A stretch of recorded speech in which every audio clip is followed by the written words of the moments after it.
con estos parámetros coincide perfectamente, es decir, existe ese cuello de botella.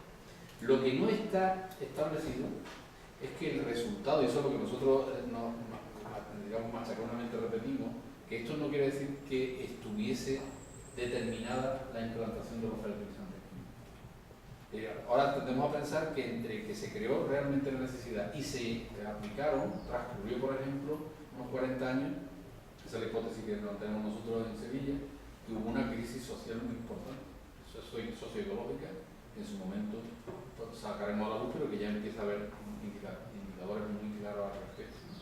Pero no solamente eso, sino que el diseño institucional favoreció una salida en otro. Es decir, que yo creo que no se llegó a explorar las posibilidades de una intensificación dentro de una economía de base orgánica. Hasta, bueno, que hubiese generado, por ejemplo, un cambio tecnológico diferente.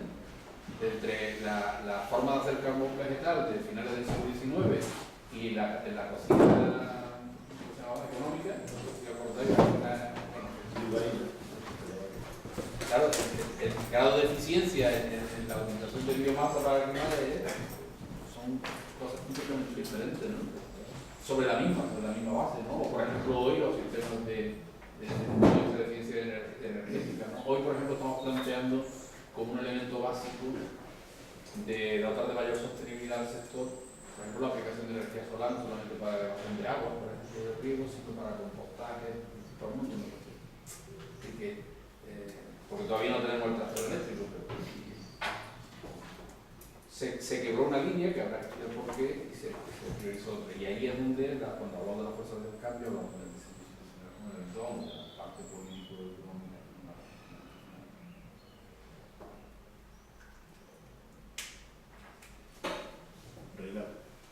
Sí, a mí siempre el tema de la recuperación también de la memoria, porque se pierde, ¿no? Muchas de esas prácticas, como el tema del uso de las hormigas, el uso de los bueyes. Hormigueros, no, pero en agroecología se hacen las hormigas también, la fertilización y todo eso. Y los bueyes, por ejemplo, sí, siempre me llama la atención porque uno valora mucho el papel del trabajo animal. Pero es que la gente que entrena y que crea los bueyes también van desapareciendo. Y yo viniendo de la experiencia que se vivió en Cuba en la década del 90, que de pronto hubo que crear 300 o 400 mil bueyes en un periodo muy corto de tiempo. Es decir, eso es un papel también de esta historia, ¿no?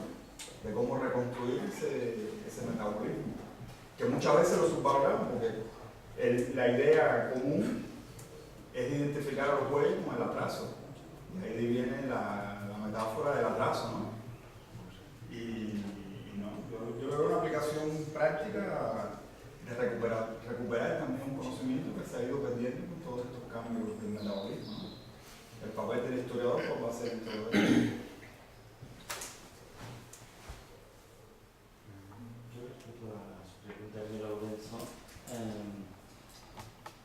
me adhiero por completo a lo que ha dicho Manolo sobre la desigualdad y pienso la desigualdad de entrada es un multiplicador de los problemas, de cualquier persona.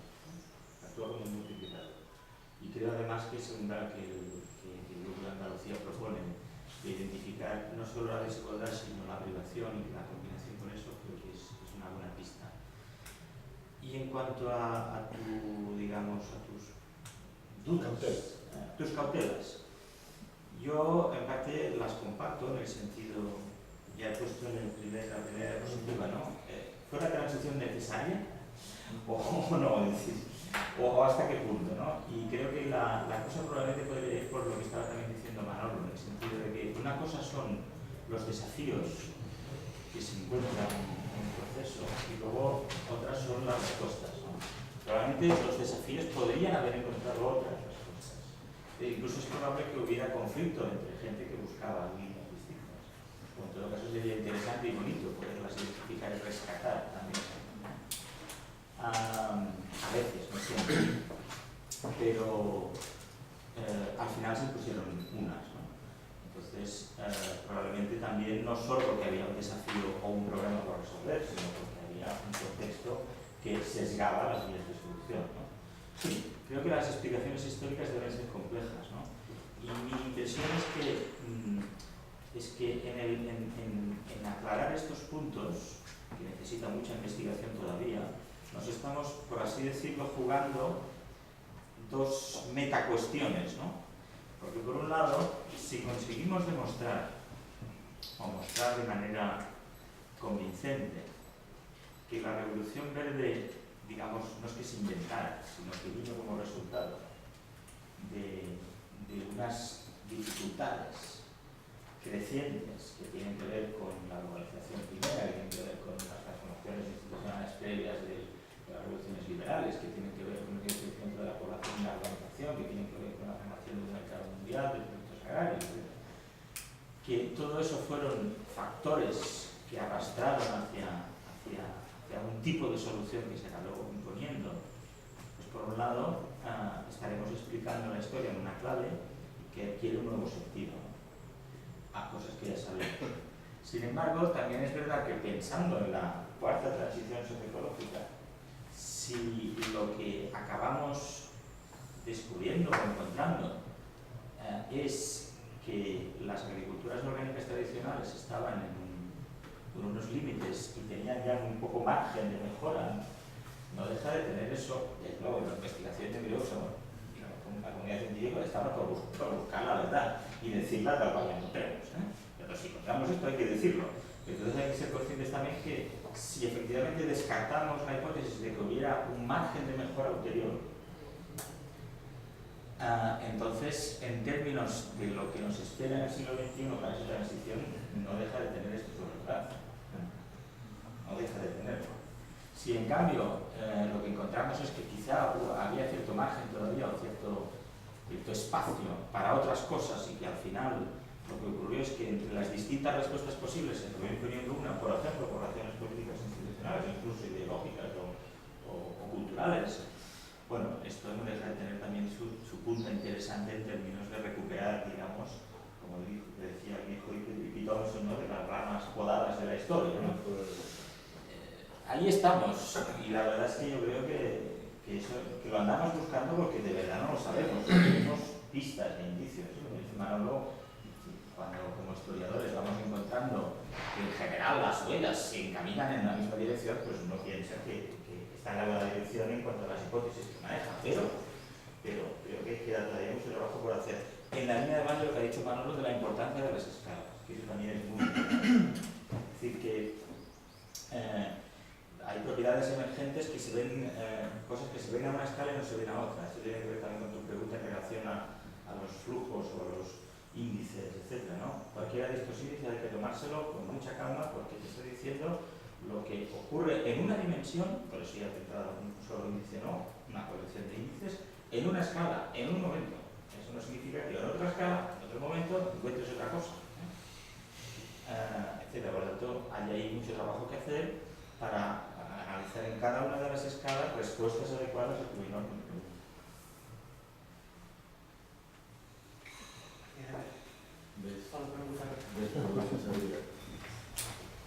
Vamos a ver, ¿cómo encajamos en todo esto, las transiciones o el metabolismo agrario y demás? Una situación que para mí aquí es muy importante y que está enfrentado a una estrategia que es agricultura tiempo parcial, primera actividad, como se quiera llamar. Que yo creo que aquí en Galicia tienen yo diría que un papel muy importante, para mí absolutamente mayoritario, una vida muy viva. ¿Cómo encajamos ahí? Esa estrategia que hizo que una parte de la familia o la parcial se mantuviera una posición más o menos tradicional, más o menos orgánica, mientras la otra parte buscaba grandes ingresos fuera de la. Y que eso hizo que en Galicia permaneciera mucha clase trabajadora inanimada, sin desplazarse a las ciudades. ¿Cómo encajamos? ¿Cuáles son los límites del modelo, de este modelo? Bueno, en principio esto es una cuestión agregada, es decir, que tú planteas las escalas que tú quieras moverte, ¿no? Si tú puedes hacer el primer metabolismo, estamos hablando de una cuestión física, no social, por lo tanto estamos hablando del metabolismo que puede ser de un grupo de fincas, de una finca. Es decir, en última instancia el concepto de metabolismo lo que establece es el estudio del intercambio de energía y de materiales de un grupo humano, un grupo social, con su medio ambiente. y eso puede tener pues, una amplitud mayor o menor, ¿no? Entonces tú depende de lo que... Nosotros hemos utilizado eso a escala de... prácticamente lo estamos aplicando en una finca de olivar y monte en un pueblo de la provincia de Sevilla, lo vamos a aplicar a pueblos concretos, a aldeas, ¿no? Lo vamos a aplicar al Estado español, ¿no? Es decir, digo esto porque lo que tú planteas es una cuestión que está a caballo, ¿no? Lo que planteas es un problema social. Yo creo que eso tiene, igual me equivoco, ¿no? Pero tiene mucho que ver con la pérdida de rentabilidad del sector. Si el sector no es capaz de mantener de ninguna manera ya, digamos, unos niveles de rentabilidad mínima, la búsqueda de acreditaciones externas y la huida del sector es evidente. Pero al mismo tiempo, para gente que vive en las ciudades, se ha convertido en una especie de seguro y de fuente de rentas complementarias, de tal manera que hoy, bueno, esto que del part-time famoso, que yo creo que ya se ha convertido en casi la forma dominante de la agricultura en España. Uno tiene nada más que ver los censos agrarios últimos, el último que se ha publicado, y el número ha dado un salto espectacular en el número de titulares de explotación. Y eso solo se puede explicar en base a esto, es decir, aquí ha operado una especie de, permitirme la libertad de expresarme así, de una especie de dote, ¿no? No ya a la mujer que se casa, sino de dote familiar. Si el padre ya es mayor, le da un trocito de una fuente complementaria a los niños.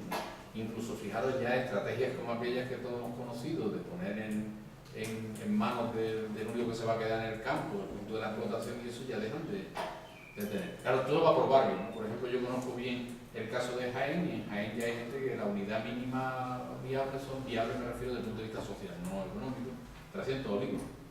Niño, te voy a dar 300 olivos, para que tenga el aceite y las 4 cosas básicas entre la subvención, lo otro, pues, venga, claro, eso desde el punto de vista del análisis que nosotros hacemos, digamos, es un elemento, un factor explicativo de la configuración específica del metabolismo, digamos, del metabolismo agrario en la actualidad.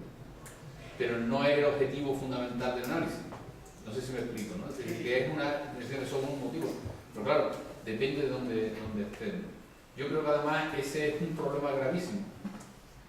Porque, como tú bien sabes, eso inviabiliza cualquier política agraria que tú quieras hacer en condiciones, porque bueno, digamos, los objetivos de la gente que maneja esas fincas es completamente diferente de los de un agricultor a tipo municipal, ¿no? Entonces eso realmente es un problema que la Unión Europea se está encontrando cada vez con más fuerza desde el punto de vista del diseño de las políticas, porque además eso no tienen representación, no tienen... Yo no lo olvido, porque no compartes ese problema. Ah, que no compartes el problema. Yo no creo que sea un problema aquí. La cosa es que puede haber utilizado. Yo creo que no es una estrategia en cierta manera exitosa. Y desde el punto de vista del tipo de agricultura, bien, una agricultura tradicional, orgánica, destinada al autoconsumo, al consumo propio, que también es una estrategia muy eficaz. Y ambientalmente interesante. Y de esa perspectiva, igual lo podemos poner en la cuarta oleada. No, claro. Es decir, esto es cierto, por ejemplo, yo creo que claro, tenía en la cabeza Jaén. Jaén no es porque ahí fumigan lo que echen, ¿no? Pero digamos, desde esa perspectiva, hay un movimiento muy importante en España de agricultura urbana, ¿no? No es lo mismo, pero que está pegando un estallido terrible y que no quiere decir necesariamente que sea agricultura ecológica, pero sí que tiene que estar dentro de esta perspectiva de la cuarta oleada, ¿no? Y igual yo no había caído, pero seguro que llevas razón de que esta sería un elemento positivo en ese sentido. De hecho, mientras yo ya me acordaba el libro que acabas de publicar, Manolo y Víctor Toledo, Metabolismos, hay una idea que a mí me gusta mucho, hemos hecho varias presentaciones, siempre insisto, que es justamente esta idea de la capacidad adaptativa del resiliente, antes decía Manolo, del campesinado, adaptativo, digamos, ¿no? El labriego adaptativo es también un poquito, ¿no? Que muchas veces ha actuado, dicen ellos, como de amortiguador, ¿no? De muchas contradicciones, ¿no? Gracias justamente a esta capacidad de adaptarse, de sobrevivir incluso a eso, por ejemplo, a una compresión del valor añadido que es absolutamente insostenible. Entonces se buscan sus estrategias. Entonces, bueno, hay que mirar también, quizá por este lado, no siempre es necesariamente a lo mejor buena, pero que podría estar dentro de la familia, digamos, históricamente de los griegos adaptativos, ¿no? Nosotros ahora estamos empezando este proyecto sobre agricultura urbana y periurbana y nos encontramos, bueno, nosotros vamos a hacer para el área metropolitana de Vigo y bueno, la situación es un poco como para Galicia. En Galicia la agricultura urbana y periurbana pues se parece mucho a la agricultura a tiempo parcial y los objetivos que mueven eso no son los mismos que otras agriculturas urbanas y periurbanas del centro y del norte de Europa. Y entonces, en ese sentido, es como dices tú, es una agricultura que, bueno, en el sentido de sustentabilidad puede ser igual de sustentable, pero incluso el motivo es muy interesante, ¿no? Porque es una lógica de resistencia, ¿no? Muchas veces, aparte de... Es complementariedad de rentas, ¿no? Claro, Es sí, de supervivencia no, completa. y no solo, pero no solo es complementariedad de rentas, incluso es que la gente sigue valorando mucho lo que produces tú y que sabes que tú lo produces. Perdón, no quiero decir una cosa. Ahí, cuando se está hablando de agricultura a tiempo parcial como una estrategia de internacionalidad económica, pero muchas veces yo creo que he oído una cosa que me llama mucho la atención. Yo vivo en un barrio de agricultura periurbana, que es que en realidad en un mundo donde los valores culturales hegemónicos son urbanos, eso te demuestra también desde una perspectiva cultural la pervivencia que tienen las identidades agrarias en largo plazo, ¿no? Y es, yo creo que claro, porque no es solo que esta nueva oleada de gente nueva que se dedica a plantar sus tomates, pero que no venía de la agricultura, sino que hay mucha gente que viene de la agricultura, que sus padres vienen de la agricultura y que mantienen o que recuperan eso. Es algo un poco distinto, ¿no? Tienen Tiene que recordar lo que sabía, lo que se explicaron 20 veces, pero ahora no sé que no quiera. Mi pregunta muy específica, voy a echar a perder esta discusión global tan interesante. Si hay una pregunta que va en esta línea de discusión, prefiero darle campo. Vale, si seguimos todavía en esto, sí, Diego. Y un poco reforzar la postura de Carrera, la política agraria común, la revisión que están haciendo para el 2020, por ejemplo, las restricciones en España de 500.000 beneficiarios, la mayoría de pequeñas explotaciones que son una media de 5.000 euros, frente a Francia, por ejemplo, 400.000 beneficiarios con media de 20.000 euros, eso lo quieren quitar, o sea, quieren poner un limitante por hectárea la superficie agraria útil, que la hectárea sea un limitante. ¿Cuál es el problema? Un despoblamiento rural. O sea, esos 5.000 euros que parecen insignificantes, que quieren derivar hacia, otra vez, agriculturas más rentables, más productivas, más modelo francés, modelo alemán, va a suponer un despoblamiento que va en contra a lo que es la tradicional de la PAC, que son un poco eso. Y luego otra cosa, quería saber un poco, o sea, yo soy veterinario, entonces en esos modelos, ¿cómo se interpreta, por ejemplo, en el tema de la ganadería, pues, cómo esos índices, esos impactos en el cual una explotación de porcino de Girona, que realmente el impacto en el medio pues, es el que es, pero todo lo que necesita pues viene de Argentina. O sea, ¿cómo integras eso en esos estudios? Bueno, los balances energéticos. Pero realmente el impacto ecológico no es aquí. O sea, el impacto ecológico es en donde están produciendo soja, es donde están produciendo Pero los trigo. purines te los comes tú.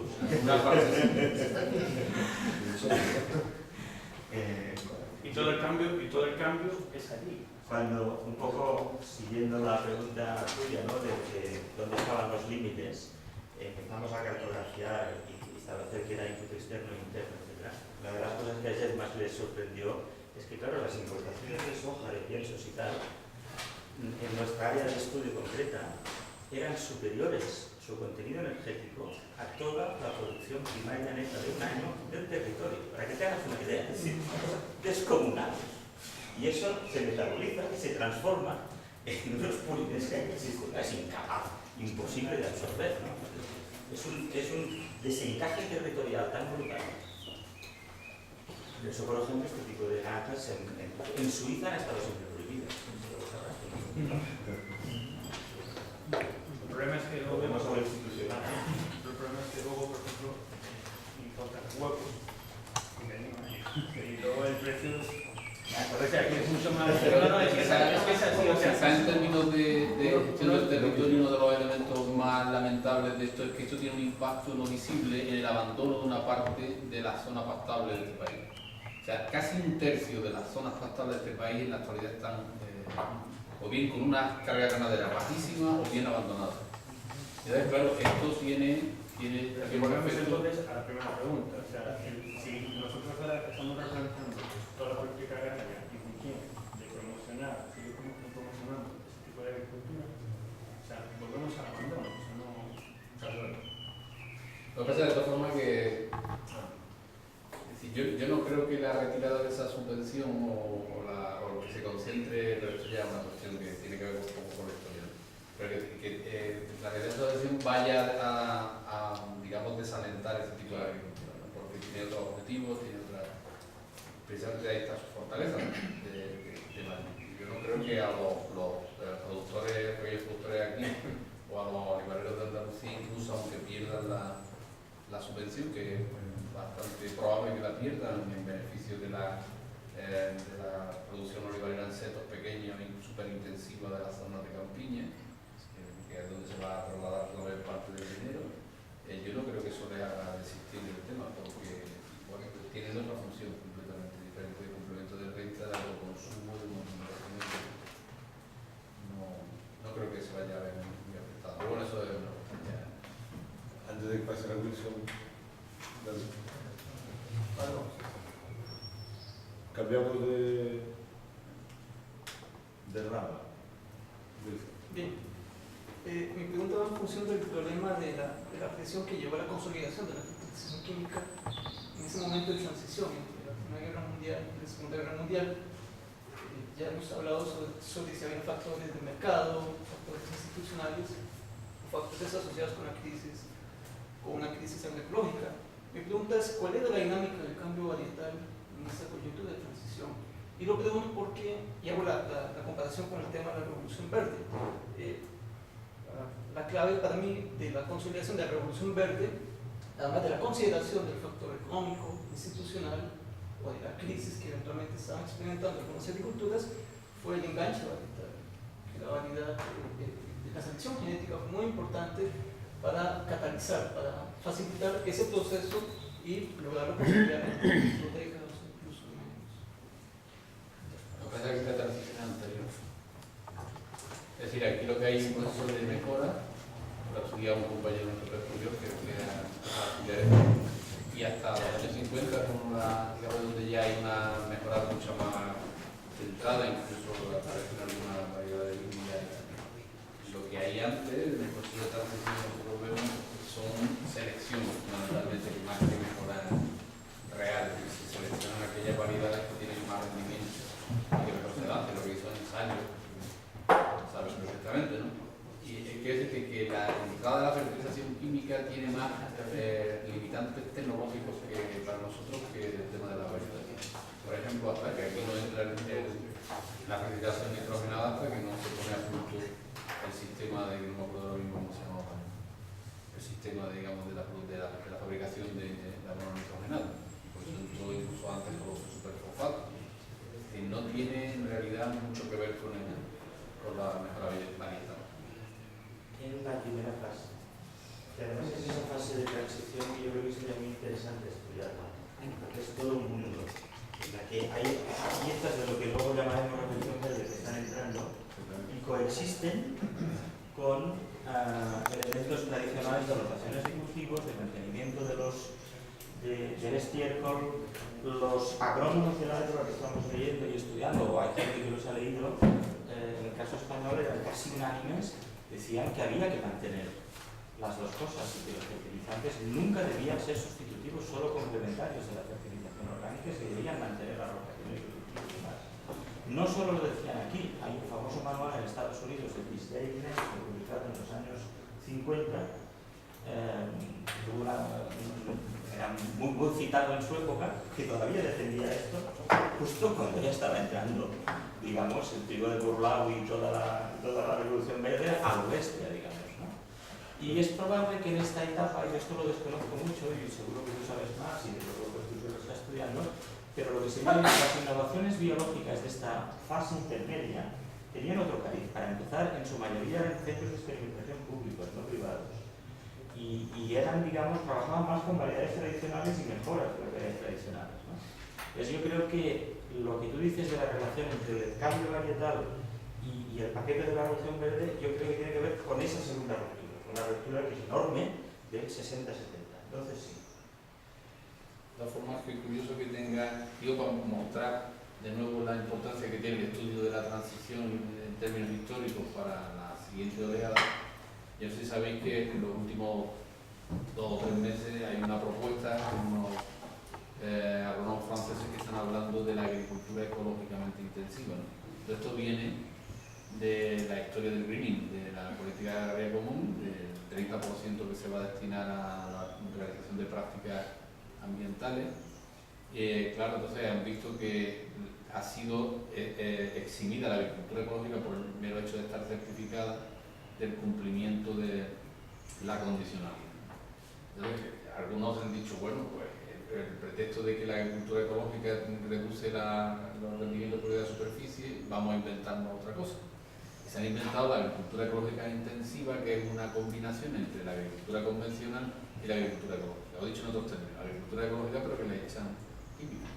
Y es la propuesta que algunos de los agrónomos hicieron durante la primera mitad del siglo, bueno, algunos no, la mayoría, la corriente mayoritaria era que el abono químico era un complemento del abono orgánico, que era el que debía de mantenerse, y además lo demostraban por el mantenimiento de la materia orgánica en el suelo, una serie de cuestiones, y decían, bueno, pero claro, como hay una limitante, pues vamos a echarle un esto, pero nunca como sustitución. Y que me recuerda justamente haber leído esto de los franceses y recordarme los agrónomos, que esto no es casual. No está todo inventado. Sí, no, en ese sentido, a ver, yo creo que precisamente Wilson conoce bien esto, y esto se ha estudiado aquí para el tercer siglo. Creo que tú mismo hablas de agricultura orgánica intensiva, ¿no? Ya hace mucho tiempo, pero cambiamos. En ese sentido, yo creo que es muy importante, no, es esencial conocer muy bien lo que ocurre en el periodo 1900-1950 o 1900-1980. Que no hay un solo agrónomo, ninguno que hable en otros términos. Aquí tenemos un ejemplo clásico del primero que introduce directamente desde la Connecticut Experiment Station, que trabaja con James Jones, de allá viene a Santiago, establece aquí el primer centro difusor de maíces híbridos en Galicia y en Europa. Se cultivan por primera vez aquí en el País Vasco.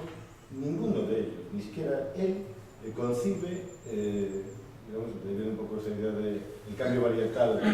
Algunos de los que trabajan con él trabajan después en México con la Rockefeller, precisamente exiliados de Galicia. Ninguno concibe hasta los años 50 que haya otra forma que no sea la combinada. O sea, nadie está planteando otra fórmula. Justamente es a partir de los años 40, que es un poco lo que estudia Wilson, un poco no, lo que estudia Wilson, es a partir de los años 40 y sobre todo después de la Segunda Guerra Mundial, cuando ese modelo se convierte en la única rama. Todas las demás ramas quedan podadas, absolutamente podadas. No existe ningún otro tipo de... Es más, los que habían sido iniciadores en los años 50, en los años 20, en los años 30 en Europa, desaparecen literalmente del mapa. Son sustituidos por grandes, digamos, por la nueva fe en una única solución, que es la intensividad absoluta. Y eso es un paquete enorme. Y desde ese punto de vista, hay algo que tú mencionabas antes que a mí me parece muy interesante, que es cómo llamamos a las cosas. Yo creo que el paso intermedio que dio en su día Van Sanden, de llamarle primera revolución verde, hay que desactivarlo. Porque si hablamos de primera revolución verde, hablamos en términos teleológicos que conducen necesariamente a la segunda. Y lo que él observa allí, en el fondo, es también algo muy parecido a lo que podemos observar nosotros cuando vemos el periodo de agricultura orgánica intensiva. Son las soluciones en el contexto, aceptando la hipótesis de la crisis, ¿no? Pero soluciones múltiples, diversas, que van desde los propios agrónomos en centros estatales.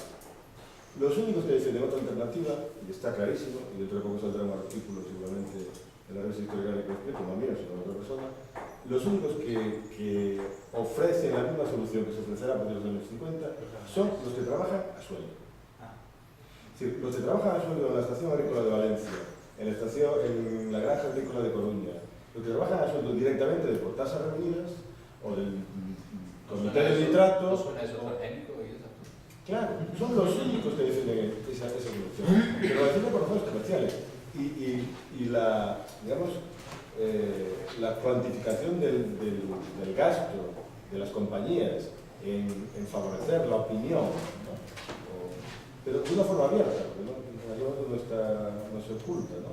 Simplemente se financian investigaciones en las estaciones agrarias o en las granjas experimentales por interés. Pero digamos que la inmensa mayoría de los que no cobran, todos los que no cobran directamente, que vienen de un salario público, tienen una opinión independiente que coincide con este que tú formulas. Esa es la general. Otra cosa es lo que se articula a partir de los años 40 con la Fundación Rockefeller en México y se va desarrollando a través de los servicios de extensión agraria, después de la Guerra Mundial en Wageningen, aquí. Pero es una historia que tiene en el medio de la Segunda Guerra Mundial, claramente.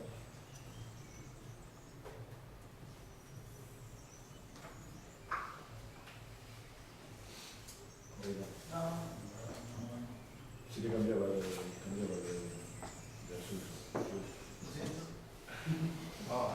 Es un gran tema el que Ahora se habla de los transgénicos como biofertilizantes, que sería otra vuelta, ¿no?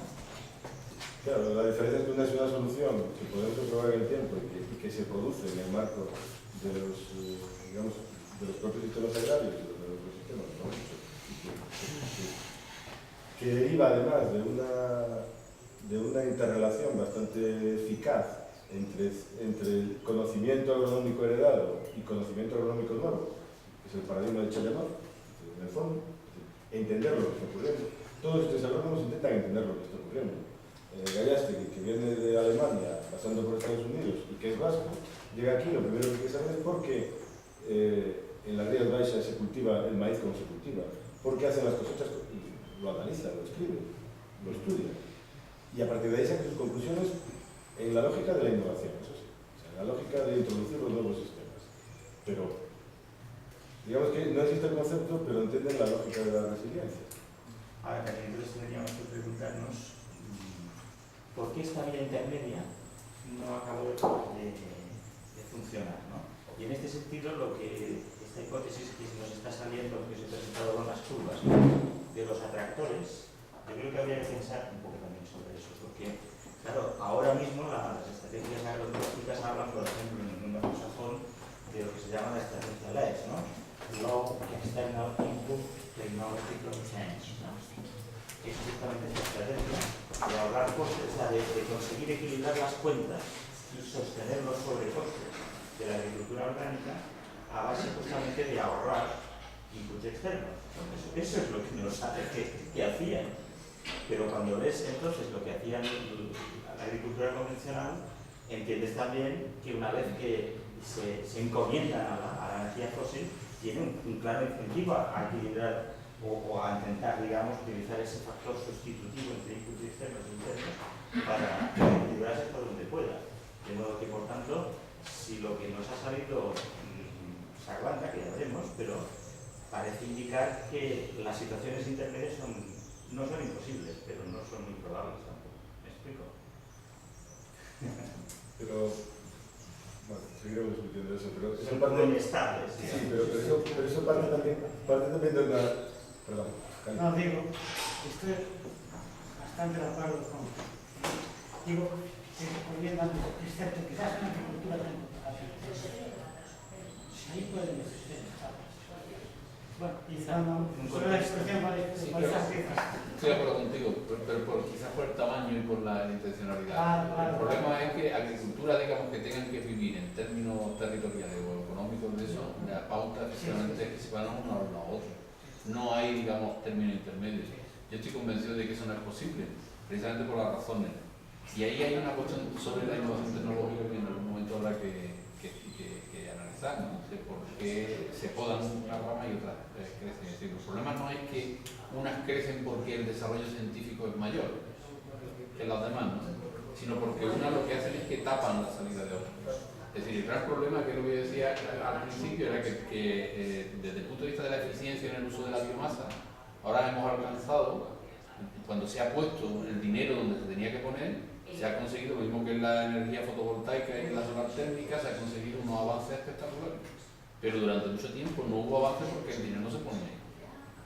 Lo mismo está ocurriendo con el tema de los transgénicos, independientemente de cuál sea la opción y la opinión que uno tenga al respecto de la función de la semilla genéticamente modificada. El problema es que no solamente es que genera dependencia, etcétera, etcétera, sino que es que corta cualquier otro tipo de innovación que pueda haber en el ámbito, digamos, mucho más natural y más simple, ¿no? Así que es que esto no es claro. Entonces ahí, cuando dices tú por qué, y ahí entramos con consideraciones políticas. Es decir, el modelo de los transgénicos, lo mismo que el modelo de los abonos químicos en su momento, implicaba un modelo de relación de la agricultura con el mercado y con el poder público. Eso es una duda.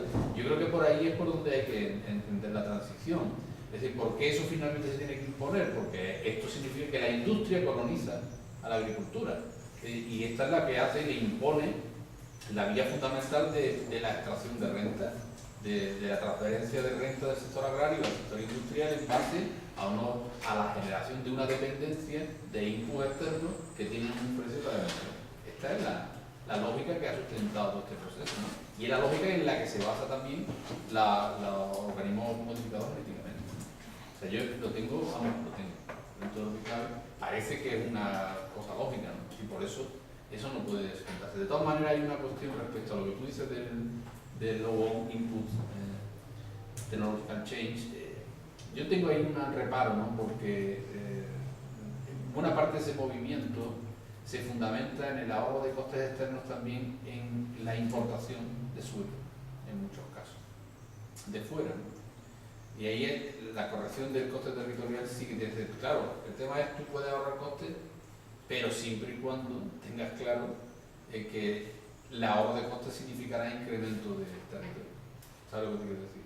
Y por tanto, porque el ejemplo claro ahora es que la agricultura ecológica, aquí hay, dentro del mundo de la agricultura ecológica, perdonad, porque lo tengo tan reciente, pues lo suelto aquí, en un proceso de convencionalización impulsado por el propio mercado, y ahí volvemos otra vez a la historia. Es decir, la agricultura ecológica que predomina en Estados Unidos, en Japón y en Europa es una agricultura ecológica que cada vez se parece más a la agricultura convencional.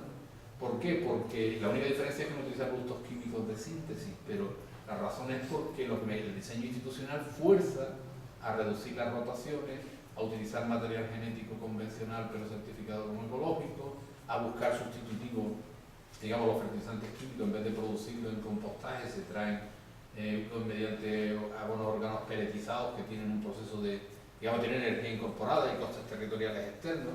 Es decir, se acaba. Pero esto no me cuadra mucho con lo que ellos predican, porque están predicando, todo esto son impulsos externos. Sí, claro, por eso te digo. Pero lo que ellos hablan de ecológico es, digamos, ellos meten dentro de esa exacto. Es que sea ecológico no quiere decir que... Ya, pero lo meten. Claro, pero lo que yo he leído del latest law, Sí. external input technological. Es decir, un cambio tecnológico que te internalice el coste territorial. Justamente Pero eso para sería ahorrar la forma, inputs externos. digamos, sería la forma coherente de interpretar ese movimiento. Ya, pero se puede pervertir. Claro, no, El problema es el valor añadido. El budismo de integración. Tiene que haber valor añadido. Más. Y en esos estudios, por ejemplo, ustedes han hecho de la calculación sobre un territorio, efectos como la crisis del 29 o la crisis del petróleo de los 70 se logran plasmar, es decir, épocas de crisis que hayan, o de rupturas de comercio internacional que hayan influido sobre el territorio. Sé que es difícil a veces cuando es muy local, pero si se hace a nivel nacional probablemente Sí, no, influencias locales, estas cosas deberían verse, pero el problema es que de momento estamos con estudios de tiempo, 1960 comparado con 1980, Dios mío. Si imagínate ver esto, y necesitamos... porque seguramente, por ejemplo, la crisis de los 20 seguramente se verían muchas cosas que te cambian en ese momento, por lo menos. Mira, nos pasamos un montón de tiempo. Disculpas porque si yo tenía que moderar esto, me moderé yo mismo. Pero, sí que disculpas, pero como tenemos hace a las 9:30, tenemos que ir. As 10. Tenemos hace a las 10. Y hay una pregunta fundamental. ¿Hay televisión cerca? ¿A qué veo partido?